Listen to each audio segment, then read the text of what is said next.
आज सिंहाचा वाटा म्हणण्यापेक्षा त्यात संपूर्ण ग्रामस्थ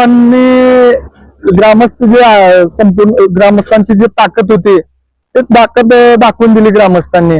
माझं एकट्याच सिंहाचा वाटा म्हणून मी कधी समजून घेणार नाही की ग्रामस्थांची खरी ही जे कसोटी होती आतापर्यंत हे काम झालं नाही.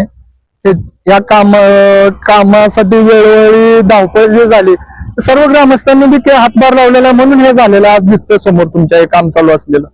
आणि आपल्याला 20 तारखेला जे आंदोलन केलं होतं आपण नरक चतुर्थी दिवशी दिवाळीत, त्या आंदोलनानं कुठेतरी मला यश आलंय असं मी ग्राह्य होतो. आणि दुसरी गोष्ट म्हणजे वेळोवेळी यांना सांगून आता यांची तारीख जवळ येत आहे. मला मुदत दिलेली होती यांनी 4 महिन्याची. आता 3 महिने झाले, 1 महिना राहिलाय. आता यात चिवरी पाटी असेल, मधुशाली नगर असेल, आपलं बस स्थानकाकडून जे आहेत ते त्या म्हणजे दोन्ही दुतर्फा बाजूचे समाधान वाटतंय मला बघून.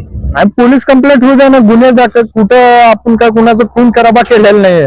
ते गावासाठी होतं आणि गावासाठी मी करत राहणार आहे. आज मी तुम्हाला तेच सांगतोय, जिथं जिथं मला काय वाटेल तिथं पवन घुगरे 100% जाणार. काम चांगलं चालू झालंय.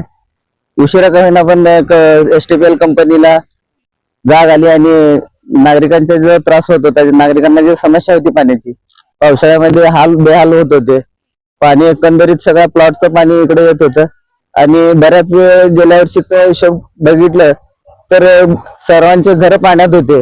अतोनात नुकसान झालेलं आहे. त्याच्यामुळं परत प्रशासनानं जागा करून इथं बोलवून घेऊन त्यांना काही मदत होईल अशी तुटपुंजी मदत प्रशासनाने केलेली होती. त्या अनुषंगाने काही मोठी मदत मिळाली नाही लोकांना. लोकांचे संसार उद्ध्वस्त झालेले आहेत पाण्यात. आणि आज जर हे काम झालं तर पुढे चालून ज्या समस्या येणार आहेत, पाण्याचा जो मोठा प्रॉब्लेम होणार होता लोकांसाठी, तो सॉल्व्ह होईल. त्या अनुषंगाने काम होतंय, त्याचा आनंद वाटतोय. वेळोवेळी मार्गदर्शन पवन घुगरे यांनी केले, त्यातून यश मिळालाय चांगला. आणि दरवर्षाला हे खूप त्रास होत होता आणि पूर्ण लोकांचे घर पूर्ण पाण्यात राहत होते. आणि आमची बी व्यवसाय ह्याच्यामुळे बंद पडत होते, कारण की नुसतं उकरून जाणार, पूर्ण व्यवसाय बंद पडत होता. त्या गोष्टी आता सगळं चांगलं झालंय, चांगलं होतंय.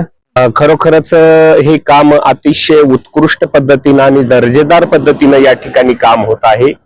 आणि पवन घुगरे सर यांच्या खूप सहकार्यामुळं या कामाला वेग आलेला आहे असं मी या ठिकाणी मानतो. आणि अशा पद्धतीनं प्रामाणिकपणानं काम करत राहिलं तर खरोखरच गावचा विकास चांगल्या पद्धतीनं होऊ शकेल.